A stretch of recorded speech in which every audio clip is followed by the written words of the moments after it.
titre du message, c'est la gloire de Jésus. La gloire de Jésus. Si vous êtes en Apocalypse chapitre 1, je vous conseille de mettre quelque chose dedans, parce qu'on va y revenir. Et vous pouvez aller dans Jean chapitre 17. Jean chapitre 17. Donc aujourd'hui, j'ai appelé ce message, la gloire de Jésus. Et je vais faire le message de Noël, c'est un peu en avance, c'est une semaine en avance. Mais voilà, on est plus nombreux aujourd'hui. Et puis en plus, ça permet que le message soit mis en ligne la semaine de Noël. Donc je voulais faire le message de Noël aujourd'hui. Et donc on va lire dans Jean chapitre 17, on va lire le verset 24. Donc c'est une prière de Jésus, Jésus qui parle au Père. Il nous dit au verset 24 de Jean chapitre 17, « Père, je veux que ce que tu m'as donné soit aussi avec moi où je suis, afin qu'ils puissent regarder ma gloire, laquelle tu m'as donnée, car tu m'as aimé avant la fondation du monde. » Donc on voit dans ce verset que Jésus dit au Père, « Père, je veux que ce que tu m'as donné soit aussi avec moi où je suis. » Et notez ce qu'il est dit, il est dit « afin qu'ils puissent regarder ma gloire ». Et vraiment, c'est un magnifique verset. Et Jean chapitre 17, c'est un magnifique chapitre. Si vous êtes sauvés, Dieu merci, vous allez voir la gloire de Jésus. Jésus nous dit qu'il veut qu'on regarde sa gloire. Amen. Et donc je veux faire aujourd'hui un message de Noël centré sur la gloire de Jésus. Et notamment sur la description qu'on a lue en début de message, avant le message de Apocalypse chapitre 1. On va voir la description faite de Jésus-Christ dans son corps de gloire. Et donc pour introduire ce message, je vais vous citer 2 versets de l'Ancien Testament qui parlent de la naissance de Jésus, notamment le fait que Jésus c'est le roi, mais aussi qu'il est Dieu. C'est Zacharie chapitre 9, verset 9 qui nous dit « Réjouis-toi grandement, ô fille de Sion, acclame, ô fille de Jérusalem, voici ton roi, et le roi ici avec un grand R, vient à toi, il est juste et ayant le salut, humble et monté sur une ânesse, sur un ânon, le poulain d'une ânesse. » Et Ésaïe chapitre 9, verset 6 nous dit aussi « Car un enfant nous est né, un fils nous est donné, et le gouvernement sera sur son épaule. Son nom s'appellera Merveilleux, Conseiller, le Dieu puissant, le Père éternel, le Prince de paix. » Et donc ces 2 passages prophétisent la venue de Jésus-Christ et le fait que Jésus-Christ va venir dans le monde, qu'il est le Fils de Dieu. Et donc il y a 2000 ans, aujourd'hui si on célèbre Noël, et bien sûr c'est le 25 décembre, mais nous on fait le message de Noël aujourd'hui, c'est pour célébrer la naissance de Jésus-Christ. Jésus-Christ qui est le Fils de Dieu, qui est Dieu manifesté dans la chair, qui s'est donc incarné en homme. Et c'est le roi avec un grand R. Jésus-Christ, c'est le roi des rois. Et c'est le roi divin. Comme on a chanté, il est né le divin enfant. C'est pourquoi? C'est parce qu'on célèbre le fait que Jésus-Christ est le Fils de Dieu. Il est Dieu manifesté dans la chair. Et on a vu pour un Dieu quel abaissement. Donc aujourd'hui, pour célébrer Noël, on va voir la gloire de Jésus. Et notamment la description donc, dans Apocalypse chapitre 1. Vous pouvez y retourner. On voit Jésus-Christ dans son corps de gloire. Une description que nous donne Jean, qui a vu le Seigneur Jésus-Christ dans son corps de gloire. Et à travers Apocalypse chapitre 1, on peut voir plusieurs choses, plusieurs symboles, notamment des vertus de Jésus-Christ, de qui est Jésus-Christ, et certains de ses attributs et de son pouvoir aussi. Et je vais bientôt commencer une série d'Apocalypse, très certainement l'année prochaine, au mois de janvier ou février, et ce message permettra déjà de couvrir une partie d'Apocalypse chapitre 1 aujourd'hui. Donc on va relire Apocalypse chapitre 1, des versets 13 à 18. Apocalypse chapitre 1, versets 13 à 18, la Bible dit « Et au milieu des 7 chandeliers, quelqu'un semblable au Fils de l'homme. » Donc bien sûr, Fils de l'homme, c'est Jésus-Christ. « Vêtu d'un vêtement descendant jusqu'aux pieds, ayant la poitrine ceinte d'une ceinture d'or. Sa tête et ses cheveux étaient blancs comme la laine, aussi blancs que la neige, et ses yeux étaient comme une flamme de feu, et ses pieds semblables à du beau cuivre, comme s'il brûlait dans une fournaise, et sa voix comme le bruit de beaucoup d'eau. Et il avait dans sa main droite 7 étoiles, et de sa bouche sortait une épée acérée à double tranchant, et sa figure était comme le soleil qui brille dans sa vigueur. Et quand je le vis, je tombai à ses pieds comme mort, et il posa sa main droite sur moi, me disant « N'aie pas peur, je suis le premier et le dernier. Je suis celui qui vit et qui était mort, et voici, je suis vivant à toujours. Amen. Et j'ai les clés de l'enfer et de la mort. » Donc ici, vous voyez une description de Jésus dans son état glorifié, dans son corps de gloire. Et c'est vraiment un de mes chapitres préférés, ce passage est vraiment un de mes passages préférés, parce qu'on peut voir vraiment une description de notre Sauveur. On peut voir à quoi ressemble Jésus-Christ, qui est notre roi, n'est-ce pas? Et malheureusement, de nos jours, et vous pouvez dans Actes chapitre 17, et comme j'ai dit, gardez quelque chose dans Apocalypse chapitre 1. Malheureusement, de nos jours, on peut voir beaucoup de fausses images de Jésus-Christ. Vous pouvez voir des fausses images de Jésus dans les films, dans les séries, dans les livres. Et Jésus ne ressemble pas à ces abominations qu'on peut voir dans les films, dans les livres ou dans les séries. Déjà, la Bible ne nous décrit pas vraiment à quoi ressemblait Jésus-Christ. Donc il n'y a pas une description du physique de Jésus-Christ, mis à part le passage qu'on va lire un peu plus tard, mais on n'a presque aucun détail sur Jésus-Christ. Et la Bible nous dit de ne pas faire d'image de Jésus-Christ. Donc je vais vous lire Deutéronome chapitre 4, versets 15 et 16, où il est dit « Prenez donc bien garde à vous-même, car vous n'avez vu aucune ressemblance au jour où le Seigneur votre Dieu vous parla, à Horeb, du milieu du feu, de peur que vous ne vous corrompiez et que vous ne vous fassiez quelque image taillée à la ressemblance d'une quelconque figure, l'apparence d'un mâle ou d'une femelle. » Donc on ne doit pas faire d'image taillée. On ne doit pas faire d'image taillée de Dieu, ni du Fils, ni du Père, ni du Saint-Esprit. Et toute image que vous pouvez voir circuler de Dieu, c'est un faux Dieu. Ce n'est pas le vrai Dieu de la Bible. Le Jésus que vous voyez dans les films, dans les séries, c'est un faux Dieu. Et vous pouvez voir dans Actes chapitre 17, versets 28 et 29, Actes chapitre 17, versets 28 et 29, il est dit « Car en lui nous vivons et nous nous mouvons et avons notre existence, comme certains aussi de vos poètes ont dit, car nous sommes aussi sa progéniture.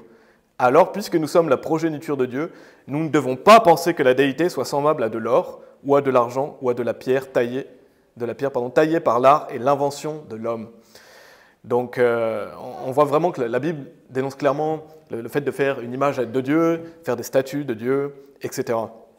Et Jésus n'avait pas les cheveux longs. Souvent, on voit des images de Jésus avec les cheveux longs. Jésus n'avait pas les cheveux longs. Et il n'avait pas de robe non plus. Il ne s'habillait pas en robe, il s'habillait comme un homme.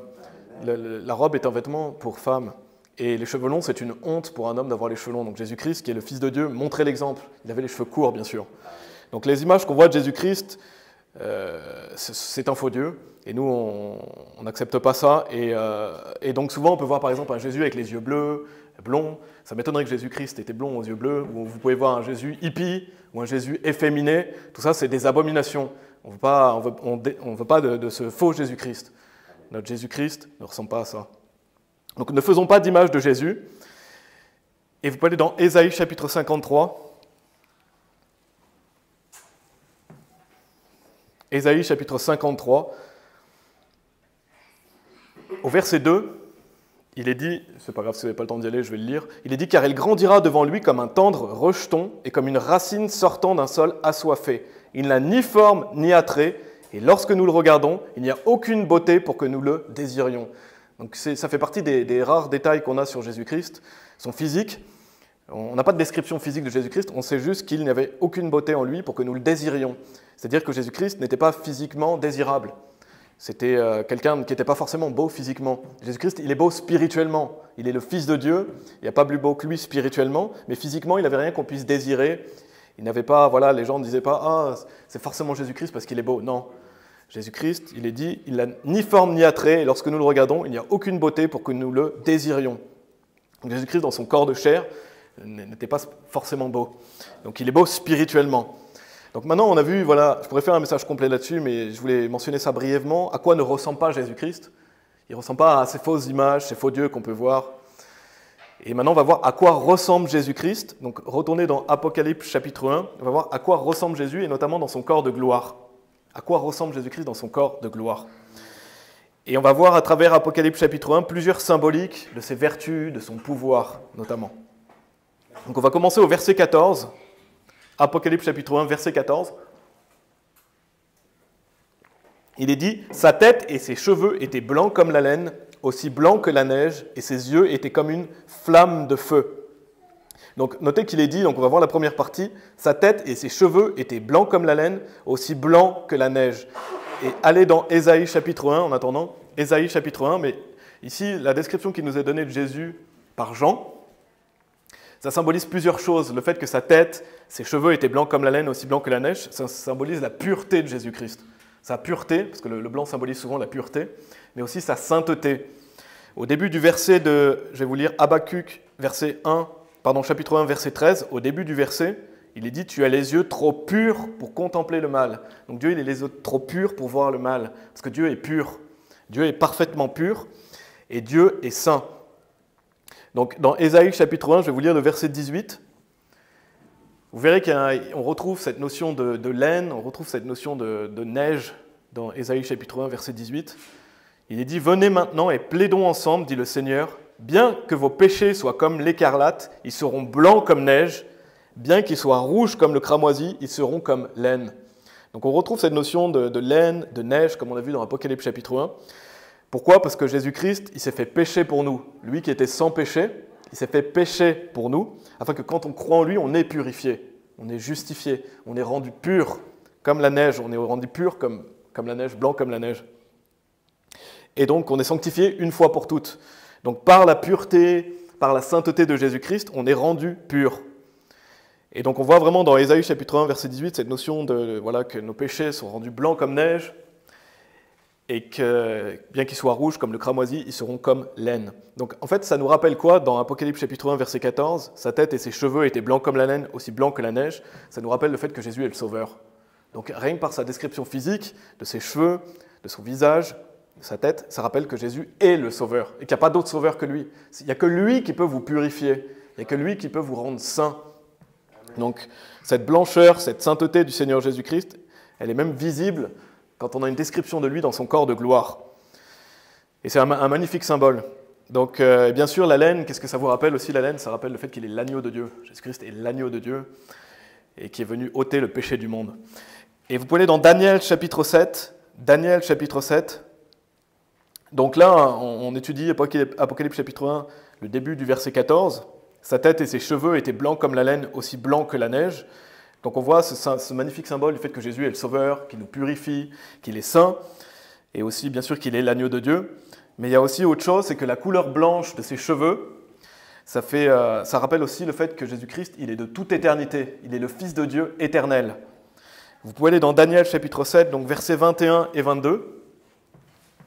Il est dit « Je contemplais, et cette corne faisait la guerre aux saints et prévalait sur eux. » Donc là, ça parle de l'Antichrist. « Jusqu'à ce que l'ancien des jours vînt, et que le jugement fût donné au sein du Très-Haut, et que le temps arriva, où les saints posséderont le royaume. » On voit l'ancien des jours, c'est Jésus-Christ. Jésus-Christ, il est appelé l'ancien des jours. Pourquoi? Parce qu'il est de toute éternité. Il a toujours été, il est le Fils de Dieu éternel. Jésus-Christ n'a pas commencé d'exister quand il s'est incarné. Il existait déjà. Et on a plusieurs apparences du Seigneur Jésus-Christ dans l'Ancien Testament. Mais voilà, le Fils de Dieu, il est l'ancien des jours. Donc, ses cheveux blancs, ça rappelle quoi? Ça rappelle le fait que Jésus-Christ est le Fils de Dieu éternel, son ancienneté. Et donc, Jésus-Christ, bien sûr, est Dieu. Vous pouvez aller dans Proverbes chapitre 16. Proverbes chapitre 16. Je vais vous lire Job chapitre 12, verset 12. Il est dit « La sagesse est chez les gens âgés et dans le nombre de jours est l'intelligence. » Donc normalement, quelqu'un qui est âgé devrait montrer de la sagesse. Pourquoi? Parce qu'avec la vie, on acquiert de l'expérience. Avec la vie, on écoute des enseignements, on lit la Bible. Donc quelqu'un qui est âgé devrait être une source de sagesse pour les autres. Et donc il est dit « La sagesse est chez les gens âgés. » Donc le fait que Jésus-Christ ait les cheveux blancs, ça rappelle son ancienneté, mais aussi le fait qu'il est la source de la sagesse. Et vous pouvez lire dans Proverbes chapitre 16, au verset 31 aussi, il est dit « Les cheveux blancs sont une couronne de gloire s'ils sont trouvés dans le chemin de la droiture, de la justice. » Donc bien sûr, c'est s'ils sont trouvés dans le chemin de la justice. Ce n'est pas automatique. Mais normalement, ça devrait être le cas. Normalement, quelqu'un qui a les cheveux blancs devrait être trouvé dans le chemin de la justice. Et donc dans ces cas-là, c'est une couronne de gloire. Et donc on voit que Dieu met en valeur l'ancienneté. Et donc Jésus-Christ, avec cette couleur de cheveux, montre sa sagesse. Et lui, il avait véritablement une couronne de gloire, parce qu'il est la source de sagesse. Donc le point que je veux faire, c'est que la couleur des cheveux de Jésus-Christ nous rappelle son ancienneté et sa sagesse. Dans Colossiens chapitre 2, verset 3, il est dit « En qui sont cachés tous les trésors de sagesse et de connaissance. » Donc Jésus-Christ est la source de toute sagesse. Amen. Donc ça, c'était la première partie de Apocalypse chapitre 1, verset 14. Maintenant, on va lire la deuxième partie, où il est dit « Et ses yeux étaient comme une flamme de feu. » Et vous pouvez aller dans 2 Chroniques chapitre 16, dans l'Ancien Testament, 2 Chroniques chapitre 16. Et donc, qu'est-ce que ça rappelle, qu'est-ce que ça symbolise aussi, le fait que ses yeux étaient comme une flamme de feu? Ça symbolise l'omniprésence de Dieu. Dieu est omniprésent. Donc Jésus-Christ est Dieu. Dieu est 3 personnes, un seul Dieu. Mais Dieu, il voit toutes choses. Il est omniprésent. Donc ses yeux courent ça et là sur la terre et il voit tout ce que vous faites. Il voit tout ce qui se passe sur terre. Donc ça rappelle son omniprésence avec ses yeux qui peuvent percer à travers les choses, percer à travers les êtres humains même.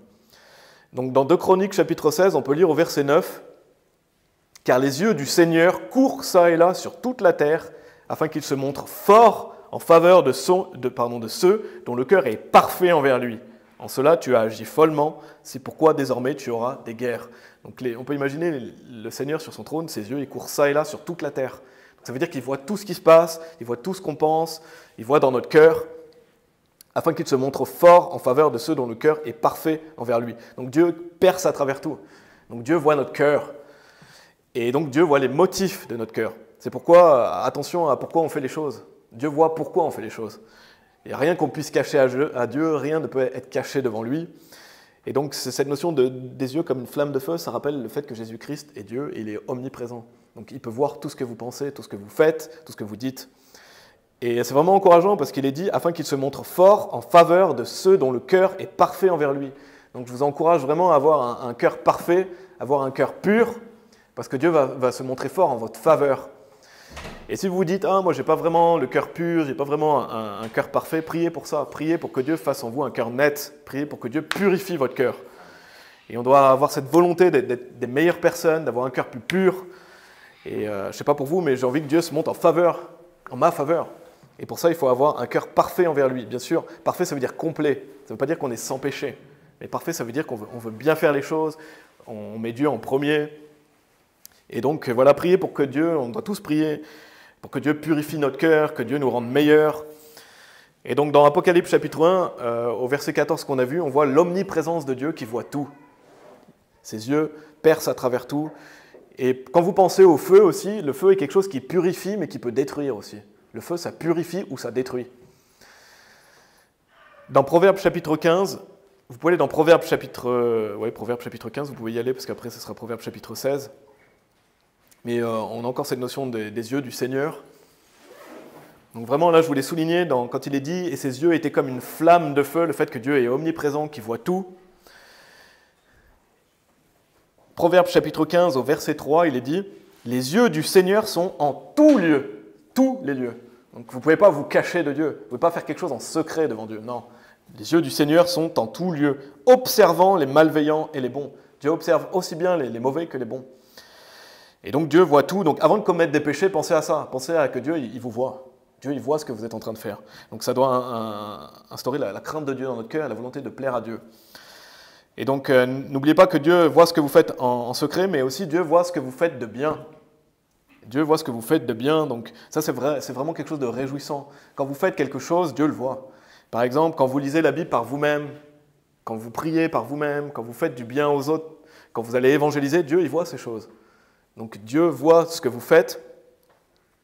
Et ça doit nous encourager parce que peut-être que certaines fois, vous n'êtes pas assez encouragé, vous ne vous sentez pas assez encouragé par les autres, ou vous vous dites, voilà, j'ai pas assez d'encouragement, et nous en plus on est un petit groupe. Donc des fois, on peut se sentir pas assez encouragé ou on peut se sentir seul. Mais n'oubliez pas que Dieu voit ce que vous faites. Dieu est là pour vous, il note ce que vous faites. Et c'est le meilleur encouragement possible. N'oubliez pas que Dieu est là pour vous, il voit ce que vous faites. Donc même si des personnes et des êtres humains ne vous encouragent pas, Dieu voit ce que vous faites. Donc ça doit nous encourager. Même si personne ne vous remercie pour ce que vous faites, Dieu il note ce que vous faites. Et chacun va être récompensé selon ses œuvres. Donc ça c'est vraiment un encouragement de savoir que Dieu voit tout et que même si vous sentez un peu seul ou pas assez encouragé, pas assez remercié, Dieu il note ces choses-là. Et donc non seulement Dieu voit ça, mais Dieu voit aussi les péchés que vous commettez. Donc n'oubliez pas ça. Proverbe chapitre 16, donc on a lu Proverbe chapitre 15 verset 3. Moi c'est vraiment quelque chose que je trouve vraiment rassurant parce que des fois on voit des gens vraiment faire des choses abominables ou des mauvaises choses, mais Dieu il note ces choses-là, Dieu il n'oublie pas. Bien sûr, on espère que les gens soient sauvés, on espère qu'ils soient purifiés de leurs péchés, mais Dieu voit tout ce qui se passe. Proverbe chapitre 16, verset 2, il est dit « Tous les chemins d'un homme sont purs à ses propres yeux, mais le Seigneur pèse les esprits. » Donc Dieu est là pour peser les esprits. Donc priez pour que Dieu purifie votre cœur, mais priez aussi pour que vous ayez les bons motifs quand vous faites les choses. Faire les choses pour des bonnes raisons. Quand vous œuvrez pour Dieu, faites-le pour les bonnes raisons, avec un cœur pur, avec un bon cœur. Parce que je pense que nos œuvres vont être purifiées aussi de quelle intention on a mis dans les choses qu'on a faites. Est-ce que c'était pour être vu des hommes ou est-ce que c'était pour la gloire de Dieu? Et donc priez pour que Dieu justement vous aide à être plus récompensé, à faire les choses avec les meilleures intentions possibles. Pas pour la gloire des hommes, mais pour la gloire de Dieu. Afin que vous puissiez être récompensés. Donc retournez dans Apocalypse chapitre 1. Je vais juste vous lire aussi 1 Pierre chapitre 3 verset 12. Il est dit « Car les yeux du Seigneur sont sur les hommes droits et ses oreilles sont ouvertes à leurs prières. Mais la face du Seigneur est contre ceux qui font le mal. » Et donc en sachant ça, donc comme on a vu, l'omniprésence de Dieu, que Dieu voit tout, Dieu sait tout, À travers ça, vous comprenez aussi pourquoi Dieu est tellement en colère dans la Bible. On voit souvent la colère de Dieu, et notamment à la fin, pourquoi Dieu est tellement en colère. Imaginez que Dieu il voit tout ce qui se passe, tout ce qui est en secret. Et nous, Dieu merci qu'on ne voit pas ces choses-là, mais Dieu, lui, il les voit. Donc imaginez la colère de Dieu, et à quel point il va déverser sa colère sur ce monde répugnant. Dieu, il voit ces choses qui se passent. Apocalypse chapitre 1, donc verset 15, là on a vu le verset 14, on a vu plusieurs symboles, plusieurs attributs du Seigneur Jésus-Christ à travers le verset 14. N'oubliez pas, le titre du message, c'est « La gloire de Jésus ». Apocalypse chapitre 1, verset 15, il est dit « Et ses pieds semblables à du beau cuivre, comme s'il brûlait dans une fournaise, et sa voix comme le bruit de beaucoup d'eau. » On va voir la première partie, où il est notion des pieds du Seigneur Jésus-Christ, où il est dit qu'ils sont semblables à du beau cuivre, comme s'il brûlait dans une fournaise. Et allez dans Psaume chapitre 18. Psaume chapitre 18, parce que le fait que les pieds du Seigneur Jésus-Christ soient décrits comme ça nous rappelle que le Seigneur Jésus est mort pour nos péchés et qu'il est allé en enfer. Jésus-Christ est allé en enfer à notre place. On voit dans Psaume chapitre 18, versets 4 à 9, il est dit « Les douleurs de la mort m'encerclaient et les flots des hommes impies m'effrayaient. Les douleurs de l'enfer m'encerclaient, les pièges de la mort me devançaient. Dans ma détresse, je fis appel au Seigneur et je criai vers mon Dieu. Il entendit ma voix de son temple et mon cri vint devant lui, c'est-à-dire jusqu'à ses oreilles. Alors la terre fut secouée et trembla, les fondements aussi des collines se déplacèrent et furent secoués parce qu'il était courroucé. Il s'éleva une fumée de ses narines et un feu de sa bouche dévora. Des charbons en furent embrasés, il courba aussi les cieux et descendit. Et notez ce qu'il est dit, l'obscurité fut sous ses pieds.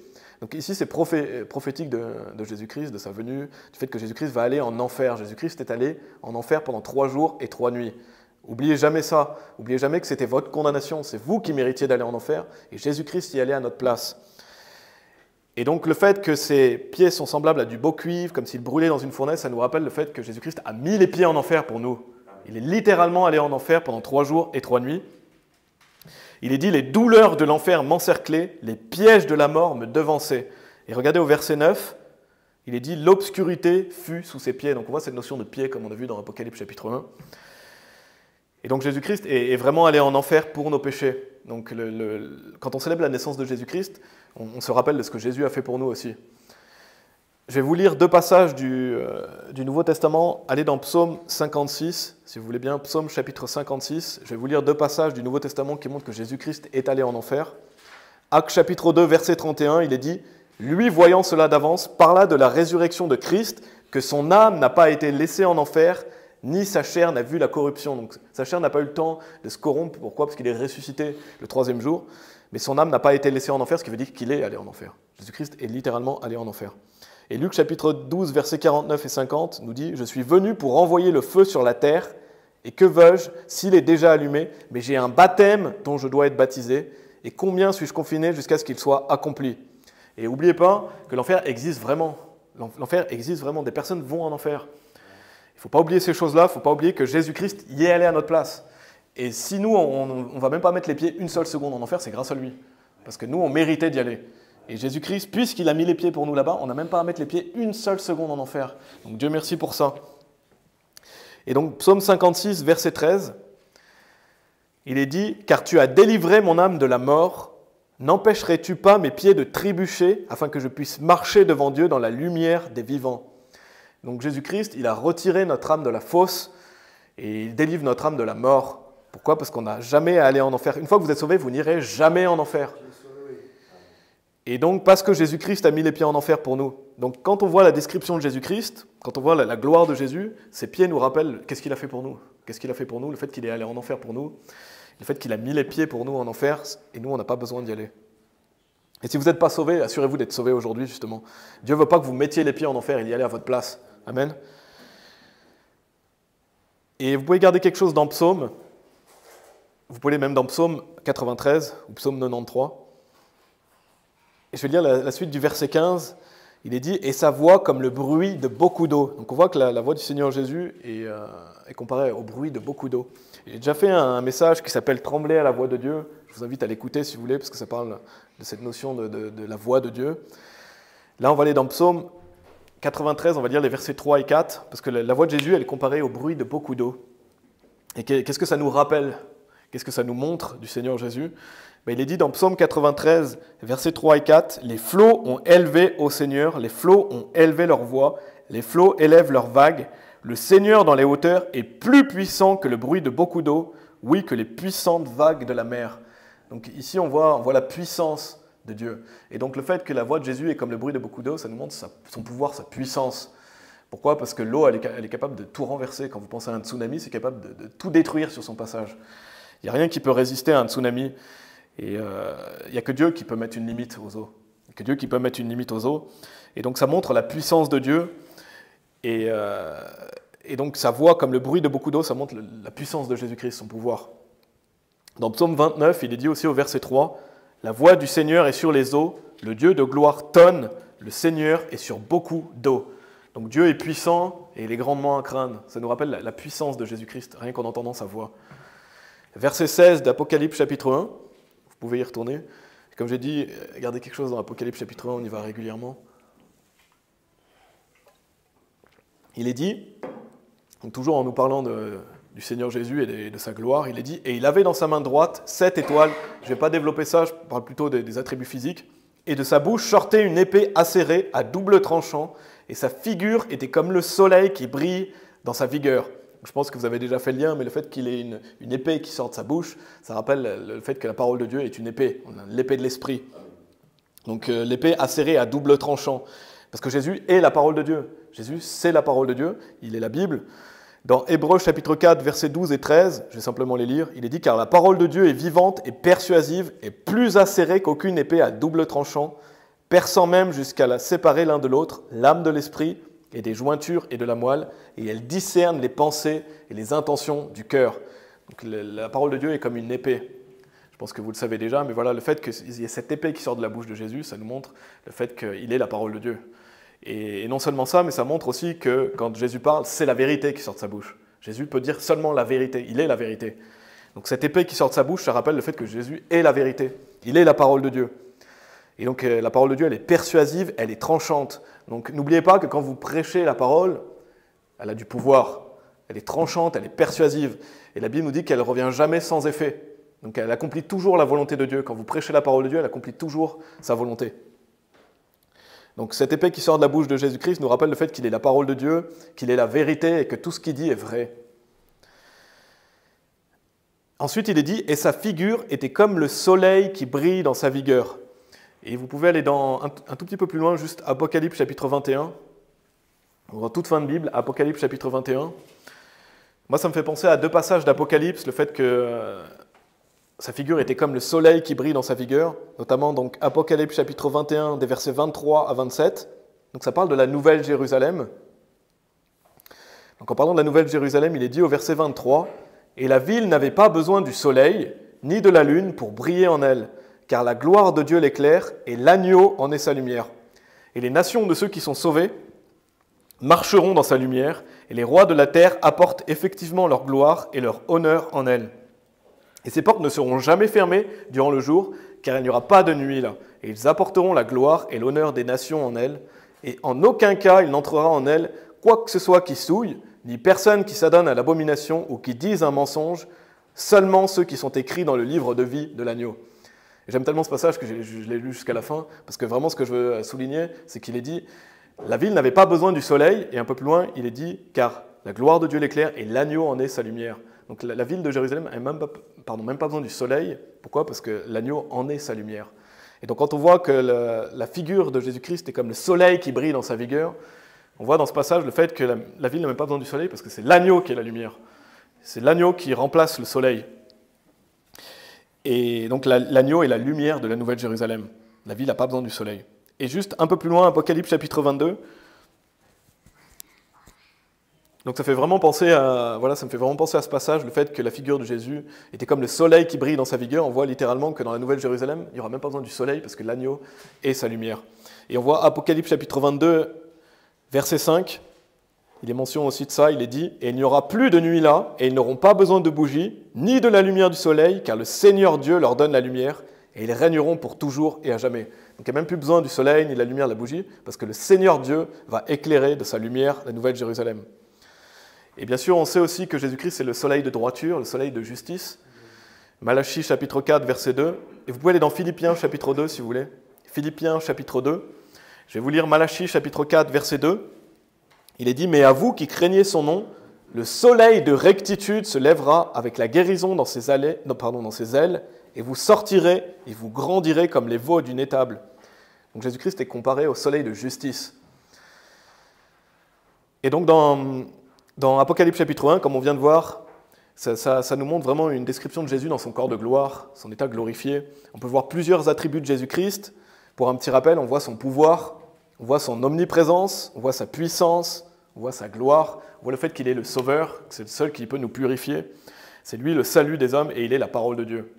Donc à travers ce message de Noël, je n'ai pas terminé, mais à travers ce message de Noël, je voulais vraiment qu'on voit la gloire de Jésus-Christ ensemble. Et qui est-ce qu'on loue? Quand on loue Dieu, qui est-ce qu'on loue? On loue le Seigneur Jésus-Christ et on voit à quel point Jésus-Christ est grand et merveilleux.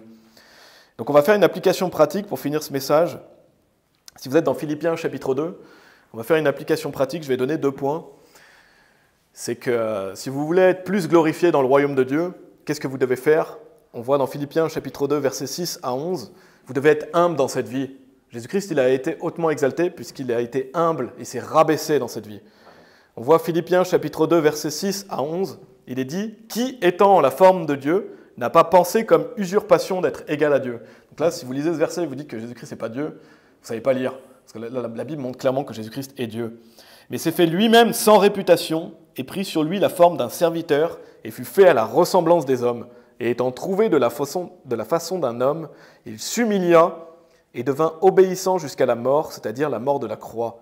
C'est pourquoi Dieu aussi l'a hautement exalté et lui a donné un nom, lequel est au-dessus de tout nom, afin qu'au nom de Jésus, tout genou devra se ployer, des choses au ciel, et des choses sur la terre, et des choses sous la terre. Et que toute langue devra confesser que Jésus-Christ est Seigneur, à la gloire de Dieu le Père. Et donc on voit que dans ce passage que le chemin du haut, si vous voulez être en haut, c'est vers le bas. Si vous voulez être élevé, vous devez être en bas. Donc vous devez vous humilier. Jésus-Christ, il s'est humilié, il est devenu obéissant jusqu'à la mort. C'est pourquoi Dieu aussi l'a hautement exalté. Donc si vous voulez être élevé dans le royaume de Dieu, ça passe par le bas. Ça passe par quoi? L'humilité. S'humilier, être humble. Dans Proverbes chapitre 15, verset 33, il est dit « La crainte du Seigneur est l'instruction de la sagesse, et avant l'honneur et l'humilité. » Jésus-Christ, avant d'être dans son corps de gloire ici, quand il a été ressuscité, il a passé une vie humble. Il était humble, il s'est rabaissé, il s'est fait homme alors qu'il est Dieu. Et donc si vous voulez être honoré et glorifié dans le royaume de Dieu, glorifié en Jésus-Christ, ça passe par l'humilité, avant l'honneur et l'humilité. Donc soyons un peuple humble. Et non seulement humble, mais si vous êtes toujours dans Philippiens chapitre 2, on voit aussi qu'il était au service des autres. C'est sûr, ça pourrait faire un message complet aussi, mais c'est 2 clés essentielles. Si vous voulez avoir un meilleur corps de gloire, si vous voulez être glorifié avec Jésus, ça passe par l'humilité et le service. On le voit ici qu'il est dit « et pris sur lui la forme d'un serviteur ». Ça veut dire qu'on doit être au service des autres. En tant que chrétien, on doit servir les frères et sœurs, on doit servir l'église locale, on est toujours au service. Et donc pour notre groupe, mettez-vous au service des autres, mettez-vous au service des frères et sœurs, mettez-vous au service du groupe. Et ça veut dire quoi? Ça veut dire prenez des initiatives et faites des choses pour le groupe. En fait, quand on va dans une église, nous on n'est pas une église, mais on est un groupe, mais on fonctionne comme une église, on ne doit pas être là, on ne doit pas avoir cette attitude de se dire qu'est-ce que le groupe va m'apporter, mais plutôt qu'est-ce que je vais apporter au groupe. C'est ça qu'on veut savoir. Qu'est-ce que vous allez apporter? Pourquoi vous venez ici? C'est pour servir Dieu. Ce n'est pas pour être servi, c'est pour servir. Et Jésus-Christ a servi les autres. Il est venu pour servir. De même, quand on est dans une église locale ou dans un groupe comme nous, on se met au service des autres. Donc ça passe par quoi? Ça passe par, voilà, nous on a une salle, on a un local, c'est la préparation du local, c'est accueillir les autres, comme a dit Arthur. On doit accueillir les autres, on doit les faire se sentir à l'aise, leur expliquer comment ça se passe. Ça peut être par la musique, la prédication. Mais voilà, quand on va dans une église, on se demande qu'est-ce que je peux faire? Et si vous ne savez pas, vous pouvez demander. Qu'est-ce que je peux faire pour aider? En quoi je serai utile? Quels sont les dons que j'ai, que je peux mettre au service des autres? Par exemple, si vous êtes quelqu'un d'hospitalier qui aimait aller vers les autres, accueillez les nouvelles personnes. Et soyez accueillants et regardez ce que vous pouvez faire pour aider. Et c'est ça, être un serviteur. Et nous, Dieu merci, on n'a pas le ménage à faire, mais peut-être qu'un jour, on aura une salle où il y aura le ménage à faire, peut-être qu'un jour, il y aura plus de choses à faire dans cette salle. Mais il y a toujours des choses à faire et posez-vous cette question, comment je pourrais être utile et en quoi je pourrais être utile quand vous allez dans une église. Et donc le titre du message qui est la gloire de Jésus, si vous voulez être dans un corps plus glorieux, si vous voulez être glorifié à Christ, ça passe par l'humilité et le service. notamment, bien sûr, il y a d'autres choses. Deuxième point que je veux faire, vous pouvez retourner dans Apocalypse chapitre 1. J'ai bientôt terminé. Apocalypse chapitre 1. Donc on a vu que Jésus-Christ, c'est le roi avec un grand R. C'est le roi des rois, c'est le roi avec un grand R. Mais grâce à lui, quand on est sauvé, on est aussi des rois avec un petit R. Vous pouvez lire dans Apocalypse chapitre 1, versets 5 et 6. Donc c'est une bonne occasion, justement, le jour de Noël, de se rappeler que Jésus-Christ a fait de nous des rois à Dieu. Apocalypse chapitre 1, versets 5 et 6, il est dit « Et de Jésus-Christ, qui est le fidèle témoin, et le premier engendré des morts, et le prince des rois de la terre, à celui qui nous a aimés et qui nous a nettoyés de nos péchés dans son propre sang, et nous a fait rois et prêtres à Dieu et son Père. À lui soit gloire et domination pour toujours et à jamais. Amen. » Donc Jésus-Christ, puisqu'il est le roi, quand on est sauvé, on est appelé des rois aussi. On est roi et prêtre à Dieu. Donc Noël, justement, c'est un moment où on doit se remémorer le fait que Jésus-Christ a fait de nous des rois. Et un jour, on va régner avec lui. Et si vous voulez régner avec lui, ça passe justement par l'humilité et le service. Mais grâce à Dieu, quelle bénédiction et quelle grâce que Jésus-Christ ait fait de nous des rois. Et Noël, ça représente la naissance du roi avec un grand R. Mais nous, quand on est sauvé, on est des rois, donc on doit se comporter comme tel. Bien sûr, on va pas régner dans ce monde. Et c'est bien meilleur de régner dans le royaume de Dieu, de régner au millénium. Mais on doit se comporter comme tel, on doit se comporter comme des ambassadeurs de Christ, comme des rois à Dieu. Amen. Et on ne veut pas être roi dans ce monde corrompu, on veut être roi dans le monde à venir. Amen. On va prier. Merci Père, merci pour ta magnifique parole. Merci de cette magnifique description de Jésus-Christ. Vraiment, je prie pour qu'elle puisse rester dans nos cœurs. Quand on a des moments où on est moins bien, des moments où on se sent moins bien, qu'on puisse se rappeler qu'on va voir ta gloire et qu'on va te voir, Seigneur Jésus, dans ton corps glorifié. Même un jour, on va voir la face du Père, plus loin dans le temps, mais on verra aussi quelle joie de savoir qu'on va voir la face du Père, qu'on va voir le Seigneur Jésus-Christ dans son corps de gloire. Merci Père pour toute cette description où il y a beaucoup de choses à dire, et je suis sûr qu'il y a encore beaucoup de choses à dire à ce sujet. On peut voir tous les attributs du Seigneur Jésus-Christ, toutes ses vertus, son pouvoir, sa puissance. Ça nous rappelle qui est-ce qu'on célèbre, et je prie pour que chacun d'entre nous qui sommes ici, ne prêtons pas attention à ces fausses images de Dieu ou ces fausses images qu'on peut voir aujourd'hui, mais plutôt que dans notre esprit, on puisse voir la gloire du Fils, et que quand on chante ta gloire cet après-midi, quand on va évangéliser, je prie pour qu'on puisse se rappeler de cette merveilleuse image du Seigneur Jésus. Et merci Seigneur de nous avoir montré aussi l'exemple d'humilité et de service. Je prie pour que nous puissions, dans cette année 2023 qui vient, nous améliorer, être plus au service des autres, être plus humbles. Et merci d'avoir fait de nous des rois qui pourront célébrer le vrai grand roi, le Seigneur Jésus. Merci Père, on prie pour tout le reste de l'après-midi. Et je prie pour que tu nous gardes au chaud au nom de Jésus-Christ. Amen.